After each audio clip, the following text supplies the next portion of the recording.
Selamat pagi Bapak Ibu Saudara yang dikasihi Tuhan. Kembali berjumpa dalam menu sarapan firman, makanan yang sesungguhnya buat kita yang membuat hidup benar-benar hidup.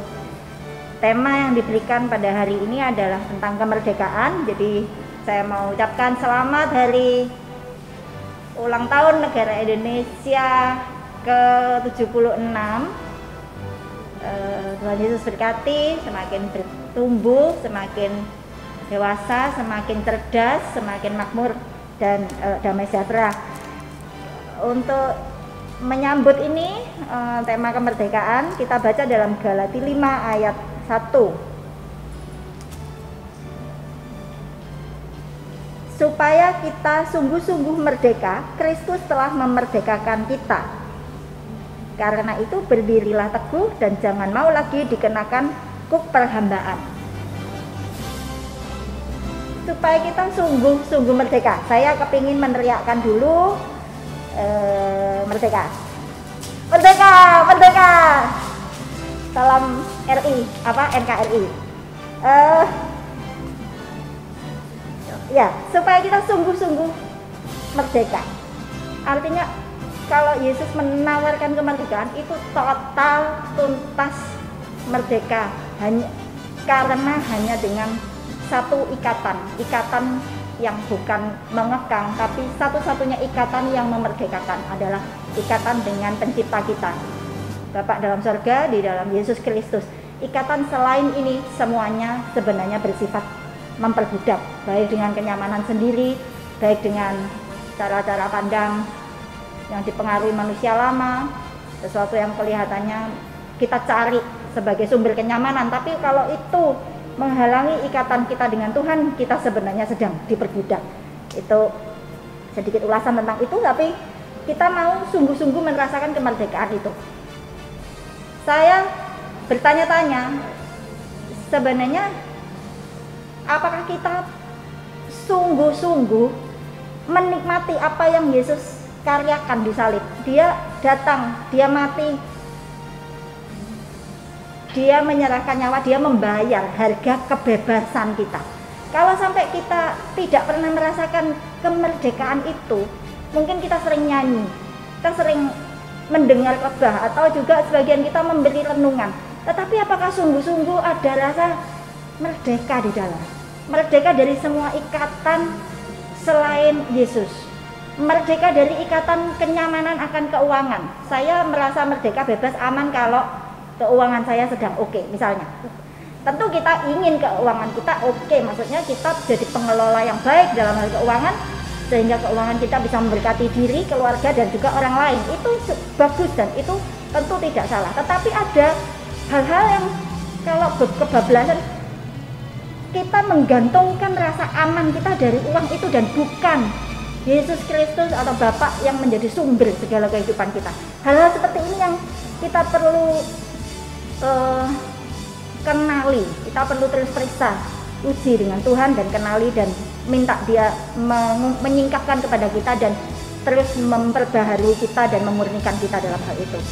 Salah satu hal yang dulu buat saya ini jadi salah satu beban yang saya tidak rasa merdeka. Maksudnya rasa beban, rasa dituntut, rasa tidak mampu gitu ya. Bukannya rasa ya saya mau kerjakan dengan senang, saya belajar, saya terbuka bahwa saya masih lemah, saya perlu belajar, saya tidak keberatan mengambil itu. Saya dulu tidak punya rasa kebebasan itu gitu. Saya sangat tergantung sama namanya kemampuan saya. Kalau saya merasa mampu, saya oke, mungkin saya pede-pede. Tapi waktu saya merasa wah aku nanti masa bisa ya, gimana kalau jelek, gimana kalau, nah itu berarti saya mulai tertindas dan tidak merdeka, tidak bebas untuk menikmati pembelajaran saya, tidak bebas untuk belajar dari kesalahan-kesalahan yang saya buat, tidak dibebaskan untuk itu. Nah, ini kenapa gitu ya? Kenapa saya percaya umumnya kita pernah merasa diberi tugas, misalnya diberi tugas ujian, diberi tugas renungan, atau bahkan doa ditunjuk, itu deg-degan, aduh gitu ya. Nah itu kita tidak bisa bilang itu namanya kemerdekaan gitu.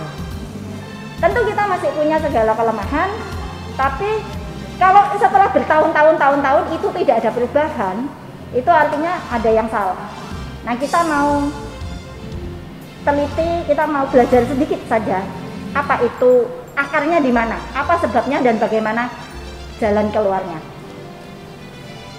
Satu kata mungkin yang bisa mewakili itu ya, kebebasan yang Tuhan tawarkan kepada kita adalah kebebasan dari merasa menjadi penanggung jawab dalam hidup kita. Penanggung jawab. Waktu kita belum kenal Bapak di surga sebagai yang memimpin kita, yang membungkus kita, yang bertanggung jawab seluruhnya atas aspek hidup kita, itu kita merasa akulah penanggung jawab, akulah semua baik buruknya segala sesuatu tergantung dari baik buruknya aku, tergantung dari kemampuanku, tergantung dari kefasihanku atau apapun itu, kecekatanku, kejelianku untuk membaca situasi apapun itu, kepintaranku bekerja dan kesalehan kebenaran diriku yang seberapa, imanku seberapa, tergantung imanku. Semuanya tergantung rasanya aku. Artinya kita merasa akulah yang penanggung jawab sepenuhnya dari semua ini. Tuhan harus lihat hasil yang bagus. Tuhan menyerahkan padaku dan akulah yang bertanggung jawab sepenuhnya. Hasilku apaku harus menyenangkan Tuhan, harus sempurna, harus terlihat baik, harus mendatangkan kemuliaan dan sebagainya. Itu salah satu buat saya dulu, dan mungkin sebagian saudara merasakan beban berat sekali dan tidak ada kemerdekaan di situ. Tapi setelah mulai kenal Yesus dengan sesungguhnya dan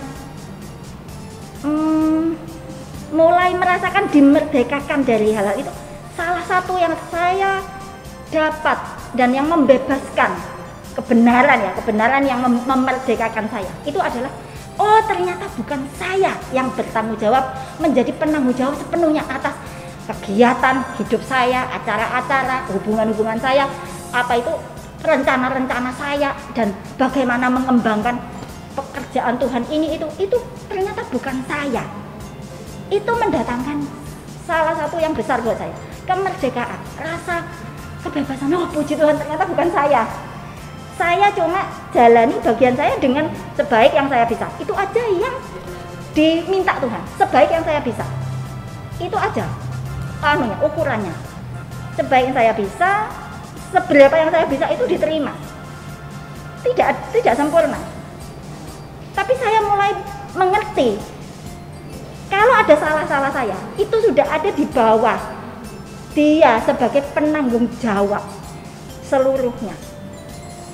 Jadi kita sering ngomong ya, kalau dikasih tugas pemimpin, mau aja aku, jangan aku, pokoknya aku ngikut aja, aku ngikut. Nah saudara, katanya kita kan juga pengikut Yesus. Kalau kita benar-benar memahami dan minta Roh Kudus terus menggali, memperbaharui ya, memperdalam pemahaman kita, kita benar-benar tahu bahwa oh pemimpinnya bukan aku gitu. Pemimpinnya adalah Yesus dan saya cuma ikut. Itu benar-benar mendatangkan kebebasan, kelegaan, dan oke, mari kita jalan dengan legowo begitu. Itu salah satu yang saya rasakan perubahan yang membuat saya jadi lebih bisa menikmati dan memahami kemerdekaan itu seperti ini.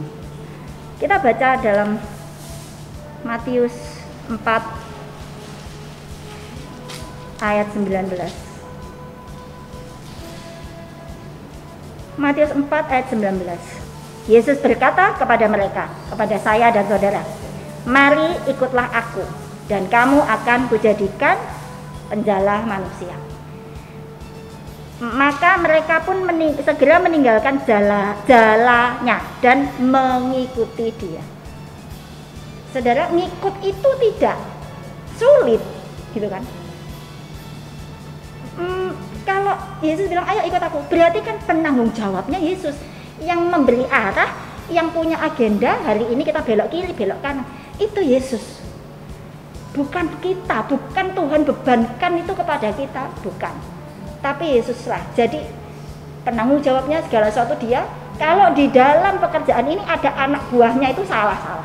Itu semua dia sudah perhitungkan, dia sudah cover, dia sudah liput, dan dia sudah perhitungkan semua tidak akan keluar dari maksud rencananya secara garis besar. Tapi malah kita memang diberi kesempatan untuk belajar dan tidak sempurna dan salah-salah, tapi terus belajar dari kesalahan-kesalahan kita. Itulah kebebasan. Salah satu aja yang kita lihat untuk pagi ini, salah satu kebebasan yang ditawarkan Yesus kepada kita. Kalau kita ini bukan penanggung jawab hidup kita bukan penanggung jawab sepenuhnya, walaupun secara organisasional iya penanggung jawab, tapi sebenarnya Yesuslah pemimpin semuanya. Si penanggung jawab, koordinator kecil-kecil ini cuma ngikut Yesus. Saya merasa itulah yang membuat Musa tidak stres. Bagaimana ya, maksudnya stres sih ada, tapi dia tetap bisa dan pede saja membawa Israel yang berapa juta itu dengan segala kebuandaannya. Dan ya kalau mau bilang gagal gitu, gagal-gagalan, tapi Musa tidak menjadi menghakimi diri atau bagaimana lalu, tapi dia terus memimpin dan dikenang sebagai pemimpin yang paling lembut hati, yang paling yang berhasil membawa Israel menyeberang, maksudnya mempersiapkan Yosua juga untuk melanjutkan. Tapi di tahapnya sendiri Musa adalah orang yang berhasil itu semua karena dia adalah pengikut bukan pemimpin, karena dia mengikuti gerakannya Tuhan, dia mengikuti hati Tuhan, dia lakukan itu, maka dia tinggal tidak sampai depresi, dia tetap bisa menikmati tantangannya tersebut. Mari kita miliki sikap yang sama dengan Musa. Kita belajar, kalau kita mulai ndredeg disuruh apa seperti dibebani, kita nyatakan, ingatkan diri lagi, oh ini yang mimpin Yesus, saya ngikut. Tugas saya adalah saya mengembangkan kepekaan saya untuk ngikut Tuhan mau kemana. Minta Roh Kudus, dia ada untuk hal itu, dan kita akan dibawa ke pertumbuhan dan kita akan semakin merasakan kemerdekaan itu. Apa artinya yang sudah